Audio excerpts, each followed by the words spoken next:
Je m'appelle Ali Diabaté. Je suis vraiment désolé du comportement de ce gouvernement voyou et qui libère nos soldats dans l'immédiat. Nous n'avons pas besoin de... On est là pour les aider, mais ils n'ont qu'à comprendre ça. Et qui libère nos soldats dans l'immédiat parce qu'on n'a rien de commun. C'est ce que j'ai à dire, c'est purement et simplement qu'ils les libèrent. Parce que le président Ouattara a dit à trop faire pour eux, ça suffit comme ça. Merci.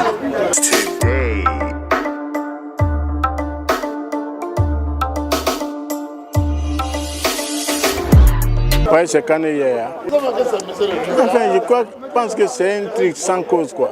Mon cœur, bon, ça me dépasse.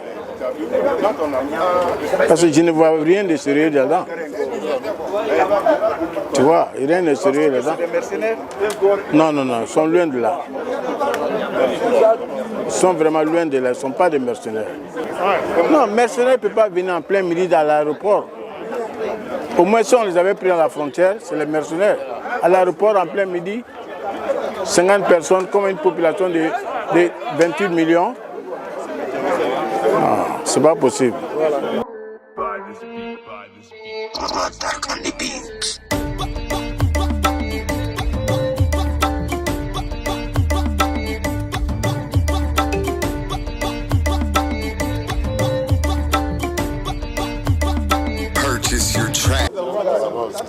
Je m'appelle Sila Bakari.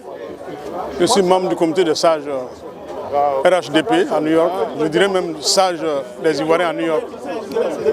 Par rapport aux 46 militaires arrêtés arbitrairement au Mali, je crois comme la ministre a dit, le président de la République a agi avec beaucoup de sagesse. Ça aurait été certain, la bombe allait éclater. Je félicite aussi la population qui écoute et qui respecte le président de la République. Sinon, vraiment, ça allait être très difficile. Alors donc, on demande encore un peu de sagesse à la junte militaire du Mali de faire en sorte que nos soldats soient libérés. Effectivement, comme tout le monde le dit, nous sommes tous frères et sœurs.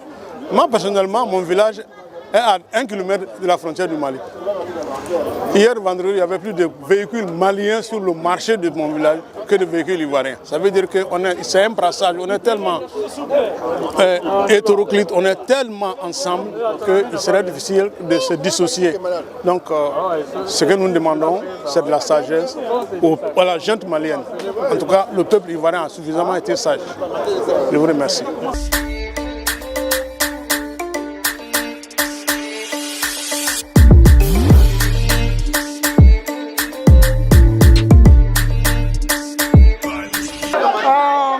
Je pense à propos des 46 soldats. Je pense qu'entre le Mali et la Côte d'Ivoire, vraiment, il ne doit pas avoir un truc comme ça. Donc, comme moi, je ne suis pas trop politicienne aussi, là, donc je ne suis pas trop informée, je ne sais pas comment ils se sont trouvés là-bas, comment ça se passe. Mais je pense que pour la paix, je pense qu'on doit voir pour les libérer parce que c'est les pères de famille, c'est des gens aussi qui viennent c'est des gens les parents ont besoin d'eux, donc vraiment on demande pardon pour qu'on puisse les libérer, franchement, c'est comment je peux.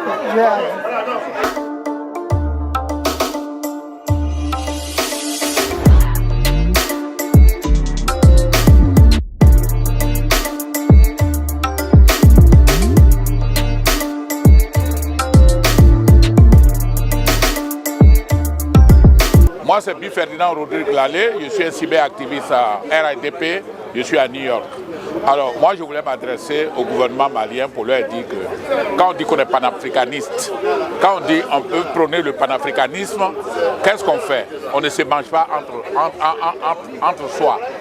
Vous ne pouvez pas dire que vous êtes dans la CEDEAO et vous attaquez un autre pays de la CEDEAO. C'est malsain, c'est pas normal. Ce que vous devez faire, libérer nos militaires, un point, un trait. Parce qu'il n'y a rien contre eux. Nous avons 900 militaires qui sont là-bas avec vous, qui travaillent pour vous protéger. Nous avons même 4 militaires qui sont morts dans cette mission-là. Vous ne pouvez pas nous faire ça. Libérez tranquillement nos soldats et puis la vie continue entre vous et nous.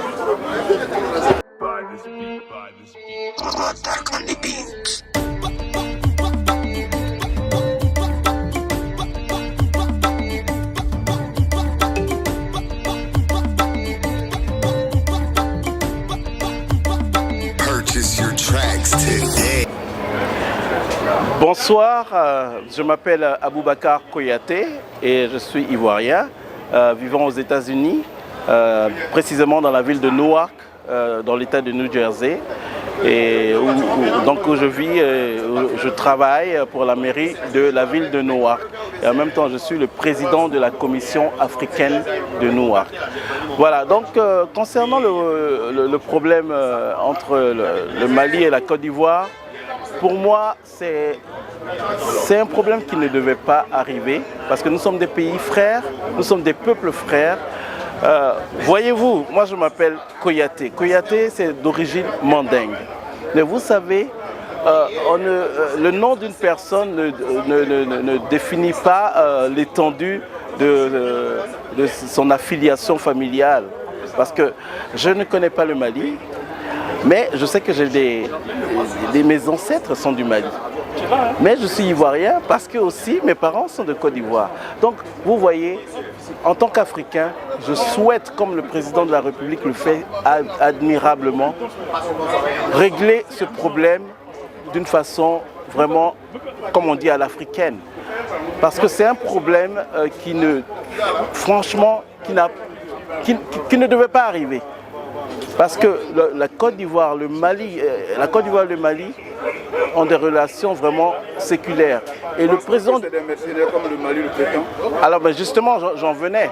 Pour moi, la Côte d'Ivoire, depuis que le problème a commencé au Mali, la Côte d'Ivoire a toujours soutenu le Mali en envoyant des militaires. Ça, c'est des conventions, c'est normal. Alors, soudain, la Côte d'Ivoire envoie des mercenaires et qui passent par l'aéroport. Je pense qu'il faut qu'on soit sérieux.